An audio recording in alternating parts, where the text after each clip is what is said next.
क्या तुम वो इंसान बन सकते हो जो अपनी आखिरी रोटी भी किसी और को दे दे? क्या तुम वो बन सकते हो जो अपमान सहकर भी किसी की मदद करे? और क्या तुम अपनी ही मां के सामने खड़े होकर अपनी पहचान छुपा सकते हो? यह कहानी है एक ऐसे अमीर आदमी की जिसके पास सब कुछ था, दौलत, इज्जत, ताकत, लेकिन एक दिन उसने एक गरीब फकीर को ठुकरा दिया और उसी पल से उसकी बर्बादी शुरू हो गई। दौलत चली गई, दोस्त चले गए और वो सड़कों पर आ गया। लेकिन असली कहानी यहां से शुरू होती है जब वही अमीर आदमी रोटियां बांटने लगा, गालियां सहने लगा और अपनी ही हवेली में मजदूर बन गया।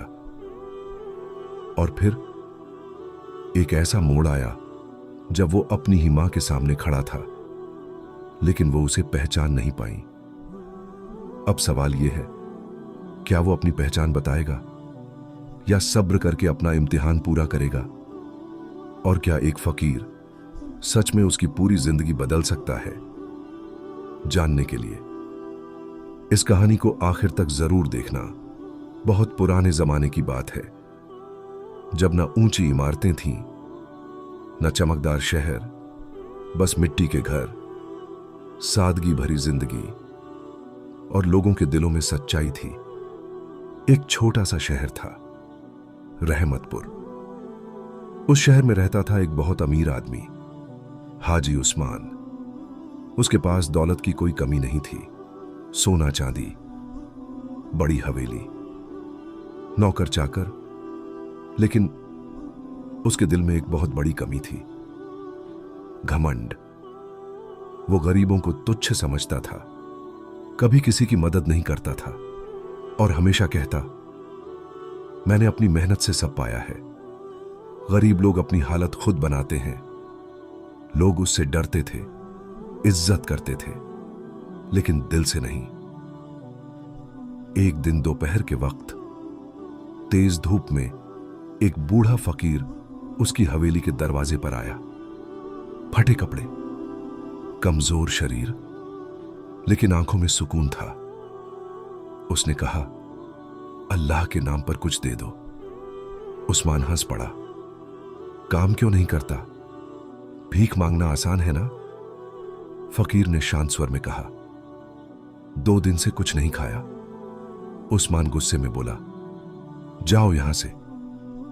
फकीर जाने लगा, लेकिन रुक कर बोला, जिस दिन तुम्हें जरूरत होगी उस दिन तुम्हें कोई नहीं देगा। उस्मान ने हंस कर उसे निकलवा दिया। उसी रात उसके गोदाम में आग लग गई, सारा माल जलकर राख हो गया। कुछ दिनों बाद उसका जहाज डूब गया। फिर कारोबार गिरने लगा, दोस्त दूर होने लगे, नौकर भाग गए और धीरे धीरे हाजी उस्मान गरीब हो गया।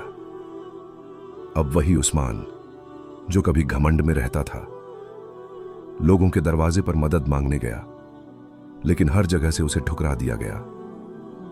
उसे फकीर की बात याद आई, जिस दिन तुम्हें जरूरत होगी। टूटा हुआ उस्मान शहर के बाहर गया, जहां वही फकीर बैठा था। वो उसके सामने गिर पड़ा।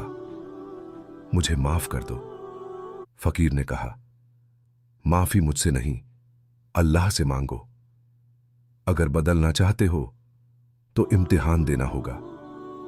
पहला इम्तिहान, रोटियां गरीबों में बांटना।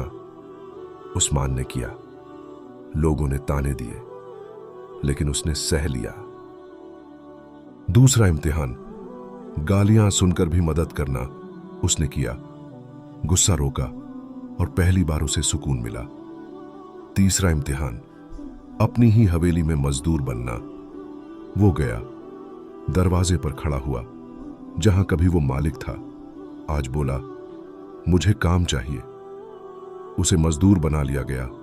वो झाड़ू लगाने लगा, धूप में काम करने लगा, ताने सहने लगा, लेकिन अब वो चुप रहता था। एक दिन उसे हवेली में एक बीमार औरत दिखी। वो उसकी अपनी मां थी, लेकिन वो उसे पहचान नहीं पाई।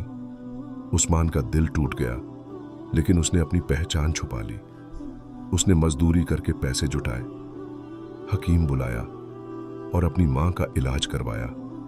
दिन रात उनकी सेवा करता रहा। एक दिन मां ने कहा, तुम बहुत अच्छे इंसान हो। उस्मान रो पड़ा, काश मैं पहले ऐसा होता। आखिरकार मां ने उसे गौर से देखा और कहा, तुम्हारी आंखें मेरे बेटे जैसी हैं। अब उस्मान खुद को रोक नहीं पाया। अम्मी, मैं ही हूं। दोनों रो पड़े। उस शाम वो अपनी मां को लेकर फकीर के पास गया। फकीर ने कहा, तुमने इम्तिहान पास कर लिया। फिर बोला, मैं सिर्फ फकीर नहीं, तुम्हारी परीक्षा था। फकीर चला गया और उसके बाद धीरे धीरे उस्मान की खोई हुई चीजें वापस मिलने लगीं। लेकिन इस बार वो पहले जैसा नहीं था। उसने अपनी हवेली के दरवाजे खोल दिए, गरीबों को खाना खिलाने लगा, मदद करने लगा, प्यार से बात करने लगा। एक दिन एक बच्चा आया, मुझे भूख लगी है। उस्मान मुस्कुराया, चलो खाना खिलाता हूं। और बोला, याद रखना, देने वाला कभी गरीब नहीं होता। साल गुजर गए। अब लोग उसे कहते थे, गरीबों का सहारा।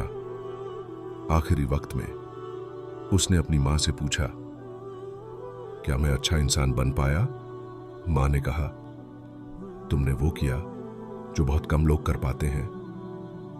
उस्मान ने आसमान की तरफ देखा। या अल्लाह, शुक्र है। और उसकी आंखें बंद हो गईं।